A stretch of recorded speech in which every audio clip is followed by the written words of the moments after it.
Tanggal 3 Januari 2026 itu adalah hari di mana terjadi sesuatu yang belum pernah ada sebelumnya.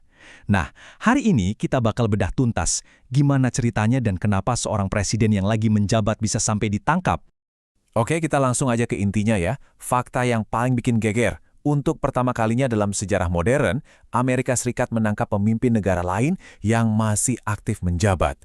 Ini benar-benar kejadian yang luar biasa dan belum pernah ada sebelumnya. Terus gimana caranya ini bisa kejadian ya? Nah, semuanya itu berawal dari satu operasi militer rahasia yang super cepat. Namanya Operasi Absolute Resolve. Coba deh lihat seberapa cepat operasinya. Gak sampai 24 jam loh, dari pasukan masuk, presiden ditangkap, sampai dibawa ke Amerika Serikat untuk menghadapi tuntutan. Benar-benar kilat. Oke, tindakannya kan dramatis banget ya. Terus, apa sih alasan pemerintah AS buat melakukan hal ini?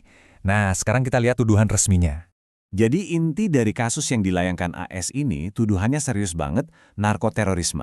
Dan ini bukan sembarang tuduhan ya, di panggung politik dunia, ini tuduhan yang berat banget. Kalau kita lihat dari dokumen resminya, AS bilang ini tuh bukan soal politik sama sekali. Katanya, ini murni penegakan hukum. Mereka menuduh Maduro sebagai pimpinan kartel narkoba global. Bisa bayangin, pemimpin sebuah organisasi kriminal raksasa. Dan buat nunjukin kalau mereka nggak main-main, Amerika Serikat bahkan sempat pasang sayembara.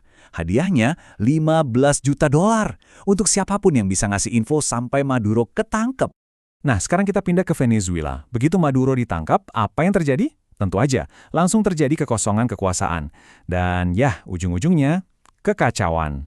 Disinilah situasinya jadi makin rumit. Di satu sisi, AS bilang mereka bakal mengelola Venezuela untuk sementara.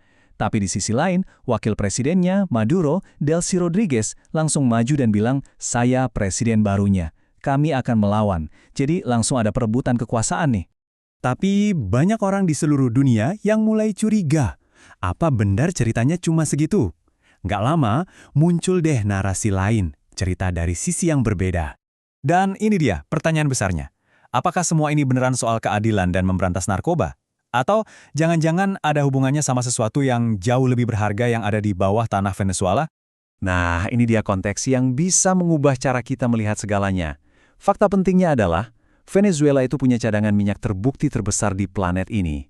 Lebih besar dari Arab Saudi, bahkan lebih besar dari Amerika Serikat sendiri. Tiba-tiba, motif di balik operasi ini jadi kelihatan jauh lebih rumit kan? Jadi ya semua ini pada akhirnya membawa kita ke satu perdebatan inti. Terus gimana kita harus memandang semua kejadian ini? Ada dua cara pandang yang saling bertolak belakang. Di satu sisi, apakah ini tindakan penegakan hukum internasional yang sah? Atau di sisi lain, ini jelas-jelas pelanggaran kedaulatan sebuah negara. Apakah ini murni serangan terhadap seorang kriminal? Atau jangan-jangan ini adalah bentuk penaklukan modern untuk menguasai sumber daya? Pada akhirnya, cuma ada satu pertanyaan besar yang tersisa, dan ini bakal jadi perdebatan panjang. Penangkapan Nicolas Maduro ini, tindakan keadilan atau bentuk imperialisme gaya baru?